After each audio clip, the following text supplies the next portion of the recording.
তুমি কি করলা? আমি তো বেল দিতেছিলাম, আপনি এসে শুনেন নাই কানে। আমি শুনি নাই মানে? তুমি সাইকেল চালাবা দেখে শুনে চালাবা না? আমার ব্রেকটা ধরে না, ঢাল থেকে নামতেছিলাম, এর লেগেই তো আমি দূরের থেকে বেল দিতেছিলাম। আপনি একটু দেখে চলবেন না? আরে কমাল আমার কি কয়, বেল বলে আমি উঠি নাই, আর আগার করে সাইকেল চালাই যায়, আমার কলের ভাঙ্গিয়া লাইতেছে, আমার রস পালাইতেছে, আমার কয় বেল উঠে নাই। এটা তুমি একটা কাম করছো। আমার দোষ কি? আমি তো বেল ঠিকই দিছি, আপনি এসে সরেন নাই। তোমার দোষ নাই, তুমি না পালাই দিলে এটা এই ক্ষতিটা আমার হইতো।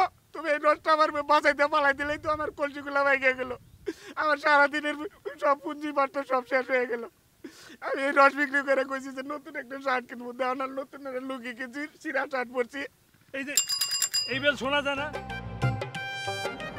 ও হচ্ছে সুহাস, এলাকার মধ্যে ভালো ছেলে হিসেবে যথেষ্ট শোনার।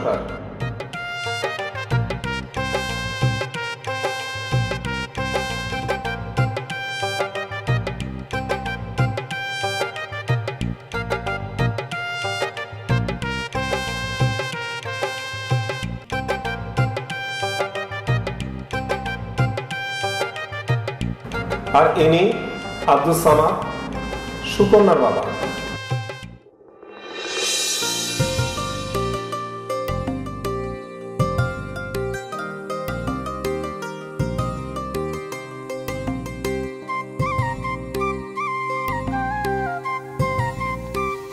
হ্যাঁ ভাই, তুমি গাছে ঢেলাচ্ছ কেন? ঢেলাইটা থেকে তুমি এটা করো, ঢেলাইটা থেকে। কামরুল ভাই কেমন আছেন আগে বলেন? আমি ভালো আছি। হ্যাঁ, যা হয়েছে কি, ওই যে আমার বান্ধবী মিলি ওই যে দাঁড়ায় আছে, ওর দাদির অনেক বয়স হয়ে গেছে, বুঝিনি তো, আজকে আছে কালকে নাই, মুরব্বী একটা মানুষ। আরে মুরব্বী মানুষ? হ্যাঁ, বুঝেন না, আল্লাহ না করুক কালকে যদি কিছু হয়ে যায়। আরে আমার মাটাও এমন। আচ্ছা একটা কথা, মুরব্বী মানুষ না টক খাইতে চায়, আর আপনার গাছের আমগুলো অনেক টক, আপনি যদি একটু এই গাছ থেকে একটু আম পেড়ে দিতেন তাহলে ওর দাদিকে খাওয়াতে পারতাম, আপনার যত টাকা লাগবে আমি সব দিব। কটা আমি তো খাবার চাইছি, এর জন্য আবার টাকা নাও, যত খুশি লইয়া যাও।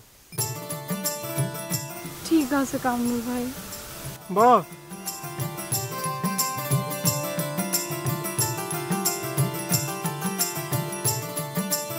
কিরে কিভাবে ম্যানেজ করলি? বুঝতে হবে এই গ্রামের ওয়ান পিস মেয়ে আমি, সুকন্যা।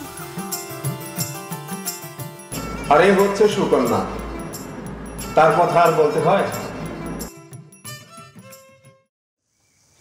তাহলে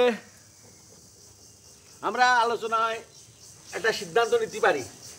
এতক্ষণ যা আলোচনা হলো, কথাবার্তা হলো, তাহলে আমরা একটা ওদের ব্যাপারে সিদ্ধান্ত দিতে পারি। কি কও তোমরা? সুকন্যা, সুহাস, তোমরা দুজনেই অপরাধী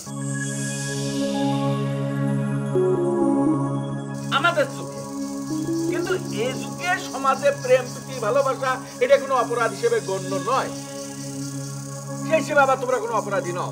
কিন্তু তোমাদের ব্যাপারে তো একটা বিচারশালী যখন বসেছে, তখন তো আমাদের একটা সিদ্ধান্ত দেওয়া লাগবে নাকি?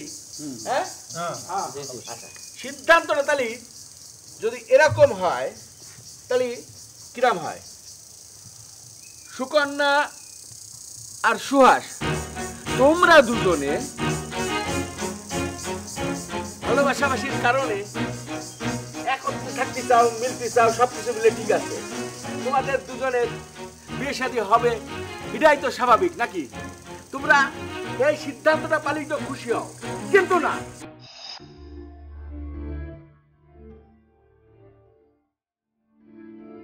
আমি তোমাকে দুজনের বিয়ে শাদীর কথা ডাইরেক্ট না করতে হবে না। কেন?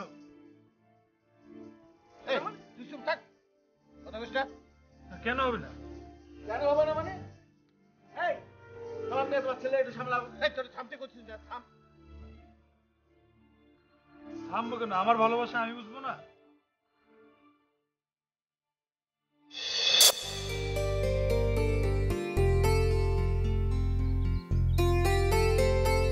এই ওই যে ওই হাদারামটাকে ডাকতো যা। সুহাস দাঁড়া দাঁড়া।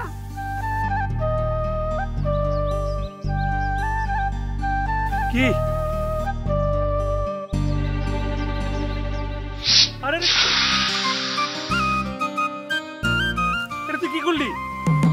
কি করেছি? যা করেছে একদম ঠিক করেছি।